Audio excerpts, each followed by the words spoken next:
बिस्मिल्लाहिर्रहमानिर्रहीम। अस्सलाम वालेकुम फ्रेंड्स, एक नई वीडियो के साथ आपकी खिदमत में हाज़िर हुआ हूँ। आज की वीडियो बहुत शॉर्ट सी है। जैसा कि आप जानते हैं कि हम मजमूआ ज़ाब्ता फ़ौजदारी पढ़ रहे हैं और मजमूआ ज़ाब्ता फ़ौजदारी का हमारा टॉपिक जो है वो वारंट चल रहा है। और वारंट के सिलसिले में आज हम दफ़ा नंबर 82 पढ़ेंगे, हदूद तामील वारंट। ये हमारा आज का टॉपिक है। और आज के टॉपिक में हम ये बताएंगे, हम ये पढ़ेंगे, हम ये सीखेंगे कि तमील की हदूद क्या है वारंट की। वारंट कहाँ तक उसकी तमील हो सकती है। जिस तरह आपकी ड्यूटी जो है वो अपने डिस्ट्रिक्ट में ही लग सकती है, आपके डिस्ट्रिक्ट से बाहर उस वक्त किसी इमरजेंसी की सूरत में जा सकती है, डेपुटेशन की सूरत में जा सकती है। इसी तरह आपकी ड्यूटी जब तमील वारंट के सिलसिले में होगी, जब आपके नाम अदालत ने वारंट जारी कर दिया कि फ़लाँ शख्स को लेकर आओ, तो अदालत कहाँ तक तमील हदूद अपनी रख सकती है, कहाँ तक उस बंदे की तमील हदूद हो सकती है, कि कहाँ तक आपका जो जाकर आप उस वारंट की तमील कर सकते हैं, किस वक्त तक, किस बॉर्डर तक। तो आज की वीडियो में हम ये पढ़ेंगे। चलिए वीडियो को शुरू करते हैं। हदूद तमील वारंट दफ़ा नंबर 82। वारंट की तमील वफाक के सूबों और दारुल-हुकूमत के किसी मकाम पर हो सकती है। वारंट की तमील वफाक के सूबों और दारुल हुकूमत के किसी मकाम पर हो सकती है।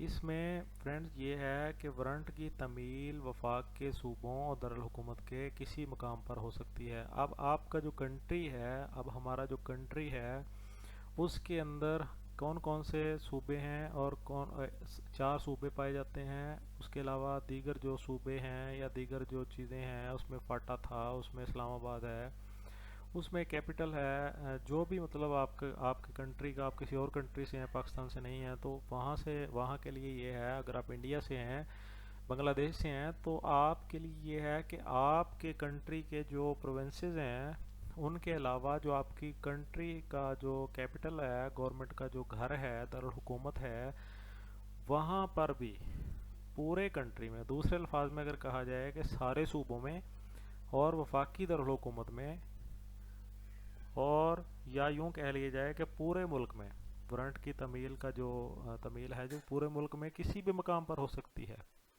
ठीक है फ्रेंड, वारंट की तमील वफाक के सूबों में, वफाकी दारुल हुकूमत में किसी भी मकाम पर हो सकती है।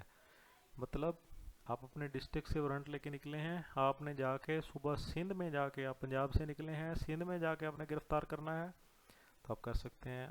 आप इस्लामाबाद से वारंट लेके निकले हैं, पंजाब में गिरफ्तार कर सकते हैं। आप किसी भी जगह पर पूरे मुल्क में, पाकिस्तान में जो है वो गिरफ्तारी अमल में ला सकते हैं, उस वारंट की तमील अमल में लाई जा सकती है। ओके फ्रेंड्स, चैनल को सब्सक्राइब कर लें, बेल के आइकन को प्रेस करके ऑल पे कर लें, दोस्तों के साथ शेयर करें, दोस्तों को बताएं इस चैनल के बारे में, क्योंकि बहुत सारे दोस्त परेशान होते हैं कि हमें कोई पढ़ाने वाला नहीं है, कोई बताने वाला नहीं है। तो इस चैनल के बारे में दोस्तों को बताएं कि यार इस चैनल को आप सब्सक्राइब करें। इस चैनल के ऊपर हर रोज़ वीडियो अपलोड हो रही हैं और आप भी इससे फ़ायदा उठाएं। दुआ में याद रखिएगा। नई वीडियो के साथ फिर आऊँगा। अल्लाह हाफिज़।